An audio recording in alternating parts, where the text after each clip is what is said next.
Am I being gaslit? And I recently had a conflict with my guy friend that I met in early September and have since gotten close with. We hang out regularly, talk daily, and I got away from the email. We hang out regularly and talk daily and have been taking weekly bachata classes together since October. What's a bachata? I don't even know what the fuck that is. I don't know. Okay. Bachata, I might be like saying it wrong. karate or cooking. It could be either one. A couple weeks ago, a man hired to install new closet doors in my apartment kept asking me out to dinner. I declined. After he left, he sent me a text insisting that I let him take me out. I told Matt about how uncomfortable it was. Later that night, someone tried to break into my apartment while I was home. They didn't get in, and I'm okay, but it triggered my anxiety, and I'm still feeling it.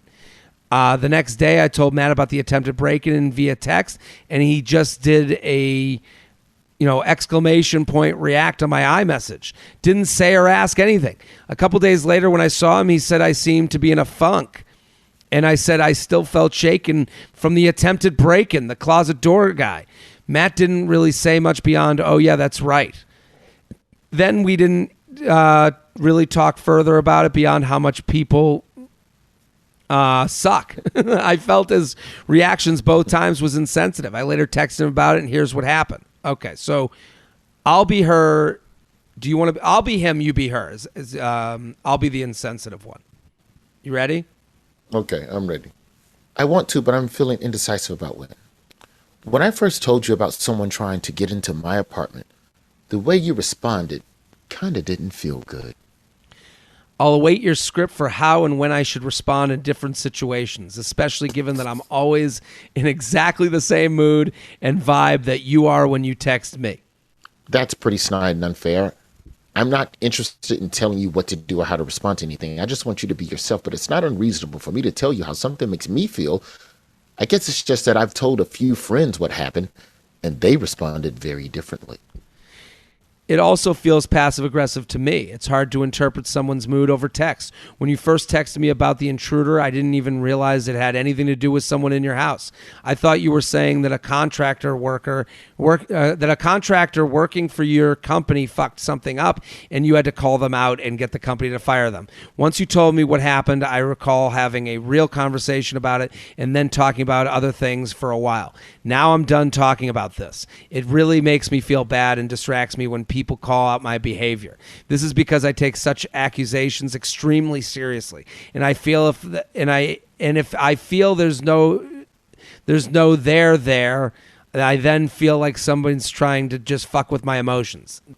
This is how I feel. I'm not saying I'm right. I'm just telling you how I feel about it. I'm not judging or accusing you of anything, though. It's not about texting behavior. It's about me feeling like it's about me feeling like it didn't matter to you because there wasn't really a response. Was that before or after you explained to me that it wasn't a contractor to your company who fucked up a project and got fired? I told you that someone tried to enter my apartment after I told you about the contractor that kept harassing me about getting dinner. I'm sorry you felt that way. I need to get ready for work. Oh You're sorry I felt this way? Statements like that sound like an apology, but are the emotional equivalent of counterfeit currency. If you slight someone unintentionally, even unintentionally, it still matters.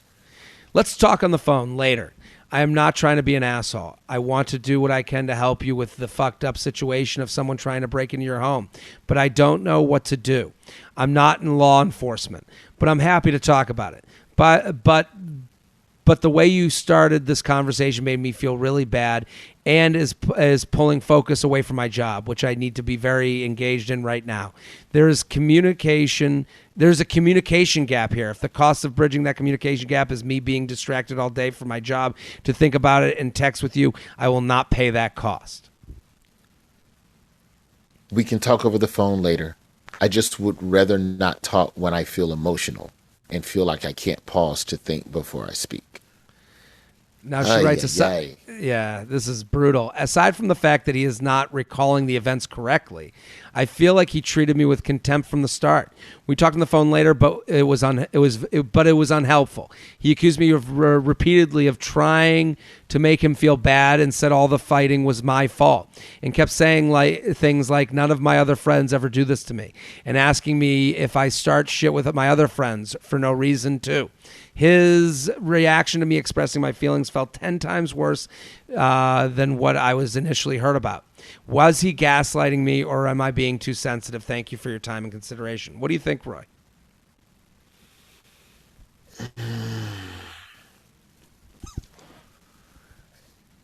I'm not going to say he's gaslighting, because gaslighting suggests some level of intention. I just think he's just a meathead. You're right about the intention. Like, he's not getting anything out of this except not... The thing he's getting out of this is not having to deal with friendship. Like, if you two are friends, and you said you met in September, and I don't know how you guys met or under what context, but you're seeing the type of friend that this person is. And you met in September and have gotten close with since. I don't know if they met in a romantic way, and now this is a friendship.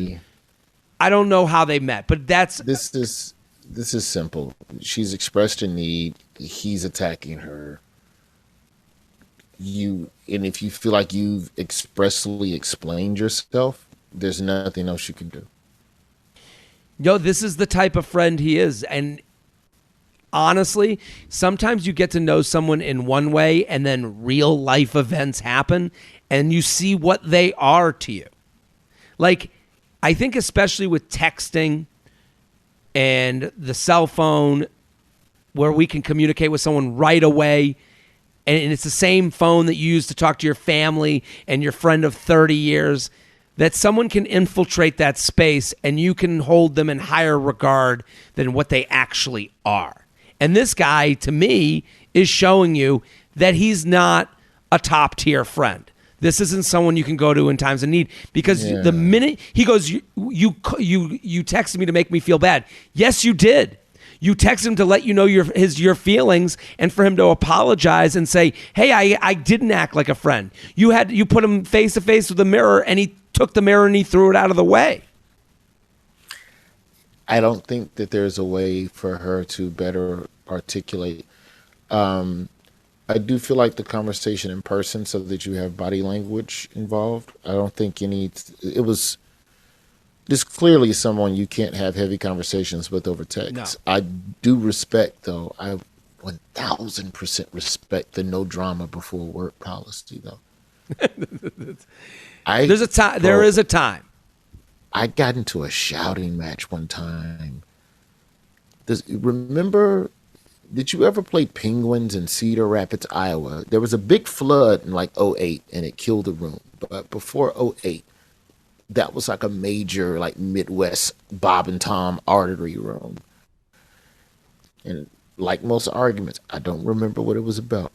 But I do remember literally yelling into the phone as I'm walking to the stage. Like, the audience is applauding. And I'm, motherfucker, and I'll fucking call you back. And I hung up and then walked on stage and proceeded to eat shit. I was still featuring in these days. Yeah. And the audience thought it was a bit. And now in hindsight, that is a funny bit. It is. But it wasn't a fucking bit. You can't,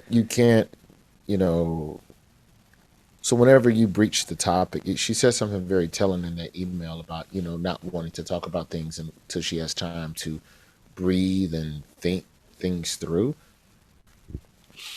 I mean, write shit down, man.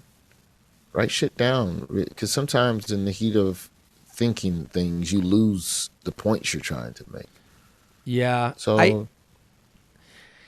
I don't know. I understand, like, to me, when you bring up work as like, this is not the time or place, I do agree. Like, listen, you're going to get a better listener certain parts of the day than you're going to get in other parts of the day. Or and if you have Correct. a real problem with a friend, hey, we need to have a talk and sit down. They may not even sit, like, to me, it seems like this guy wouldn't even sit down for that conversation. like the way he reacted. I think that they're not really friends. He would be standing up. He would be standing around and huffing and puffing. Yeah. Yeah, but if someone can't recognize your need to, hey, this made me feel a certain way. Well, why are you doing this? You're just trying to make me feel. But that's because you can't deal with being the fuck up. Yeah, absolutely. Well, that's the problem. They don't know how to deal with being wrong. So if you don't know how to deal with being wrong, you can't reason with nobody like that. Motherfuckers got to go do their own work, bro. Yeah. Don't forget to like the video you just watched. I have many more. Subscribe to the channel right now. Like and subscribe, like and subscribe, like and subscribe, you fool. There's even a bell you can click to. Now you've got your week set Monday through Friday. I'm here for you.